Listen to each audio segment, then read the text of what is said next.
এই বাংলাদেশকে কে কে আমরা ভালোবাসি একটু হাত তুলে দেখান তো। এই বাংলাদেশে আমার জন্ম, এই বাংলাদেশে আমার সমাধিস্থল হবে। তো সেই বাংলাদেশের জন্যে আমার আপনার ভিতরে মানে শতভাগ মানে ভালোবাসা রয়েছে, শতভাগ দেশপ্রেম রয়েছে। যদি শতভাগ দেশপ্রেম থেকে থাকে তাহলে বাংলাদেশের কোনো সমস্যায় আমরা কিন্তু জনগণ হিসাবে ঝাঁপিয়ে পড়ব।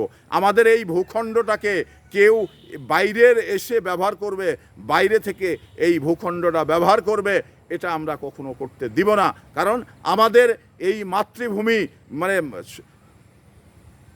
অনেক কিছু মানে সোনার খনি রয়েছেন, সেই সমস্ত খনিগুলো বিদেশি এবং ভারতের কথায় এগুলো মানে উত্তোলন থেকে বিরত ছিলেন বিগত সময় যারা তৎকালীন সরকারে ছিলেন। তো তাদের একটি দৃষ্টি আকর্ষণ করতে চাই, দাদার কথায় বাংলাদেশের সম্পদ আপনি হারিয়ে দিয়েছেন, বাংলাদেশের সম্পদ তাদের হাতে তুলে দিয়েছেন। আবার বলেন যে দেশপ্রেম রয়েছে।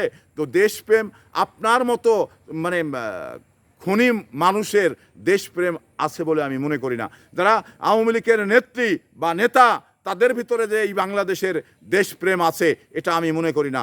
যদি দেশপ্রেম থাকতো তাহলে পঞ্চগড়ের খনি ভারতের কথায় এটা এক সপ্তাহ উত্তোলন করার পরে বন্ধ হতো না। দিগন্ত টিভিকে এই সংবাদটি প্রচার করার কারণে দিগন্ত টিভিকেও কিন্তু বন্ধ করে দিয়েছিল। একটা চ্যানেল যদি বাংলাদেশে চালু থাকে তাহলে ওই চ্যানেলে মানে কোটি কোটি টাকা সরকার ভ্যাট পায়। তো তাহলে শুধুমাত্র ওই দিনের এই পঞ্চগড়ের তেল উত্তোলনের মানে ভিডিওটি মানে বন্দর ভিডিওটি চালু ছাড়ার পরিপ্রেক্ষিতেই তারা কিন্তু এই দিগন্ত টিভিকে বন্ধ করে দিয়েছিল।